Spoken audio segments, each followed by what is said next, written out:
Oracle earns 57% more than it did in 2024. Its stock is back at the same price. Here is the puzzle. On June 10th, Oracle reported earnings, and it beat $2.11 against $1.96 expected. Beating is supposed to be the good outcome. Since that day, the stock is down 40.4%, and it is trading near a 52-week low. Go back further, and it is worse. From its high in September 2025, $328.33, Oracle is down 63.5%. 2/3 of the company's market value gone, and nothing in that June quarter broke. So the market is pricing something the quarter did not show. 16 days ago, we made this exact call. We graded Oracle Stretched, a record order book against a cash flow statement that could not fund it. Since that video, Oracle has not reported a single new number, and the stock has fallen another 8.8%. So we went back and checked our own homework. We told that story off the full year figure, and we never looked at the quarters. Free cash flow, the cash left over after the machines are paid for, ran minus $0.4 billion, then minus 10, then minus 11.5, and then minus 1.9. The burn peaked in February and shrank 84% into May. Capital spending fell for the first time. Our own test scored for the bull, and the stock fell anyway. Here is what a cash flow statement cannot show you, because this is not a cash question at all. Last fiscal year, Oracle spent $55.7 billion on property and equipment, and charged $9.3 billion of depreciation against it. That is $6 of machines for every $1 of cost. 2 fiscal years earlier, that ratio was 1.1. Think of it the way a haulage firm buys trucks. The cash leaves in 1 year. The cost lands on the profit line in small pieces for the next 20. Depreciation is rising. It went up 50% last year. But capital spending went up 162%, 3 times faster. So the cost is real. It is just not here yet. Oracle is running a fleet it has barely begun to pay for on paper. So, if the cash is fine and the machines are bought, what is actually eating the profit? If depreciation is the charge that has not started, interest is the charge that has. In the May quarter alone, Oracle paid $1.44 billion of interest. Run that for a year, and it is $5.75 billion. That is 27.7% of last year's operating income. More than a quarter of the operating profit, gone before tax. We owe you a correction here. In July, we told you Oracle's debt was about $130 billion. As reported, it is $156 billion. The smaller number leaves out $26.6 billion of leases on the data centers themselves.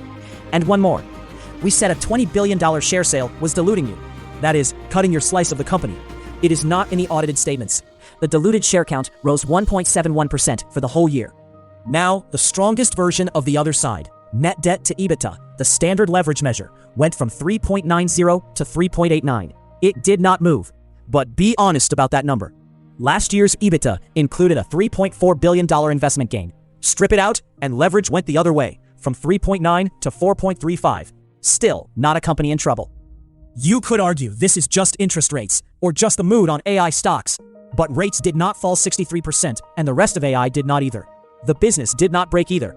Revenue grew 17.4%, and net income grew 37%. So here is the test, and it has a date. On September 8, 2026, Oracle reports the August quarter. Take that quarter's capital spending and divide it by that quarter's depreciation. If it comes in under 3, while the operating margin holds above 28%, this reading is wrong. Everyone knows Oracle's cloud business is growing fast. Everyone knows it is spending enormous money to do it. Here is the relationship between those two facts that almost nobody states.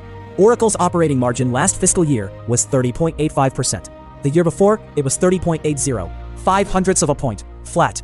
Across those same 2 years, capital spending went from 37 cents of every revenue dollar to 83 cents. The spending more than doubled. The margin never moved. That is not a margin that survived the build-out. That is a margin struck before the build-out's cost arrived. The conventional answer is that this is an AI story, and it is not.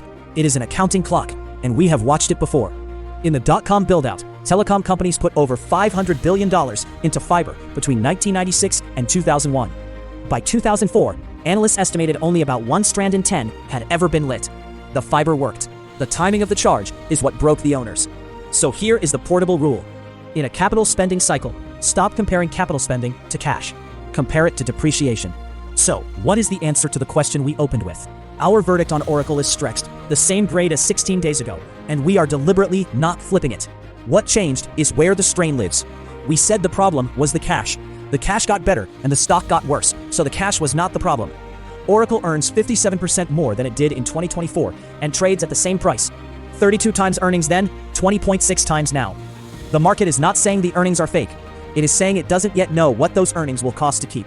September 8th is the date, and we will come back and say so. This analysis was assembled with AI from public filings and end-of-day market data. It is a framework for understanding a capital spending cycle, not investment advice, and not a buy or sell call on Oracle. Verify every number yourself before it changes anything you do.